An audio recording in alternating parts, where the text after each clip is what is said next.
लेकिन देश को इस बात की कोई जानकारी नहीं है कि किस प्रकार की डील हुई। पाकिस्तान के बारे में मुझे कुछ ज्यादा नहीं कहना है, आप सभी अच्छी तरह परिचित हैं।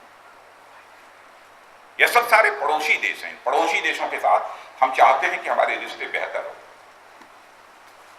और आपने देखा कि अटल जी की सरकार थी तो काफी हद तक हम लोगों ने अपने कूटनीतिक रिश्तों को मजबूत बनाने में सफलता प्राप्त की थी। यह ऐसी हुकूमत है जो कि हर मोर्चे पर पूरी तरह से विफल है। मैं समझता हूं कि हम भारतीय जनता पार्टी के युवा मोर्चे के कार्यकर्ताओं को इसे चुनौती के रूप में स्वीकार करना चाहिए। और मित्रों, अब तो 2014 का चुनाव आ गया है। उसके अतिरिक्त अन्य भी कई राज्यों में चुनाव होने वाले हैं, विधानसभा के चुनाव होने वाले हैं। मैं समझता हूं कि इन सारे चुनावों को हमें चुनौती के रूप में स्वीकार करना चाहिए। कांग्रेस लेड यूपीए गवर्नमेंट के परफॉर्मेंस से देश की जनता पूरी तरह से त्रस्त है। कांग्रेस से देश की जनता छुटकारा चाहती है, निजात चाहती है।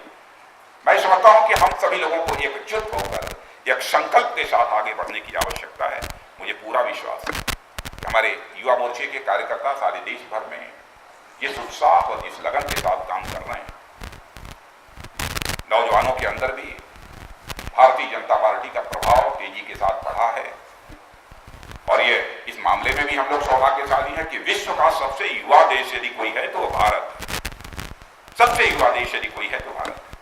40 वर्ष की आयु की लगभग 65% से अधिक जनसंख्या भारत की है, विश्व में किसी दूसरे देश की नहीं है। युवा मोर्चे के लिए पूरा कार्य क्षेत्र बहुत ही बड़ा है। यदि मैं कहूं कि सचमुच भारतीय जनता पार्टी से भी बड़ा कार्य क्षेत्र यदि किसी के पास है तो युवा मोर्चे के पास है, तो यह कहना भी अतिशयोक्ति नहीं है। लेकिन एक मिशन के साथ हम सबको काम करने की आवश्यकता है। देश की जनता की बहुत बड़ी अपेक्षा भारतीय जनता पार्टी से है और उस अपेक्षा को पूरा करने में यदि अहम भूमिका का निर्वाह यदि कोई कर सकता है तो हमारा युवा मोर्चे का कार्यकर्ता कर सकता है। मैंने कहा है अनुराग ठाकुर को भी, युवा मोर्चे के कार्यक्रमों के लिए जिस भी प्रकार के सहयोग की आवश्यकता होगी, बराबर वह सहयोग हमारे द्वारा प्राप्त होगा।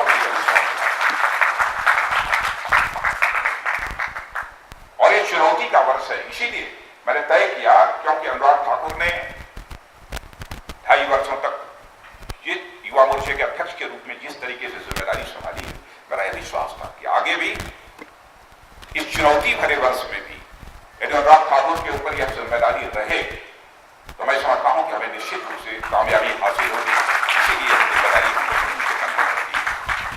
पूरी आपकी कार्य समिति का चयन हो चुका है, गठित हो चुकी है। और मैं समझता हूं कि प्रदेशों में भी युवा मोर्चा की कार्य समिति गठित हो गई होगी। और केवल प्रदेश और जिले स्तर तक ही आप सीमित न रहे, बल्कि मैं तो आपसे यह अपेक्षा करता हूं कि युवा मोर्चे के काम को आप बूथ स्तर तक ले जाइए। बूथ स्तर पर भी युवा मोर्चे की कमेटी गठित होनी चाहिए। आप परिश्रम नहीं करेंगे, आप मतदान केंद्र तक नहीं जाएंगे तो कौन जाएगा मतदान केंद्र तक? एक संकल्प हम सबको लेना चाहिए। हम 4 महीनों के अंदर, 5 महीनों के अंदर हर मतदान केंद्र तक, इस हिंदुस्तान के हर मतदान केंद्र तक पहुंचेंगे और अपने युवा मोर्चे के नौजवानों को उस मतदान केंद्र पर खड़े होंगे। और मैं कह सकता हूं दावे के साथ, जिस दिन हम लोगों ने मतदान केंद्रों पर नौजवानों की अपनी टोली खड़ी कर ली तो बहनों भाइयों, 2/3 से अधिक बहुमत से भारतीय जनता पार्टी को विजय हासिल करने से कोई रोक नहीं सकता है। लेकिन जिस दिन इस काम को हमने कर लिया, इलेक्शन मैनेजमेंट 75% इलेक्शन मैनेजमेंट, वह केवल बूथ मैनेजमेंट। बूथ मैनेजमेंट यदि आपने कर लिया तो आप समझिए कि 75% इलेक्शन मैनेजमेंट का काम पूरा हो। इस ओर भी मैं समझता हूं कि हम सबको ध्यान देने की आवश्यकता है। और इस कांग्रेस के कुशासन के खिलाफ हम लोगों ने 26 जून को सारे देश भर में आह्वान किया है जेल भरने का। भारतीय जनता पार्टी की इकाइयां स्थान स्थान पर जेल भरो आंदोलन की योजना बना रही हैं। भारतीय जनता युवा मोर्चे के कार्यकर्ताओं से भी मैं अपील करूंगा वह पूरी तरह से लगकर जितने अधिक से अधिक युवा उस कार्यक्रम में शामिल हो सकते हों, उन्हें शामिल कराने के लिए प्रयत्न करना चाहिए।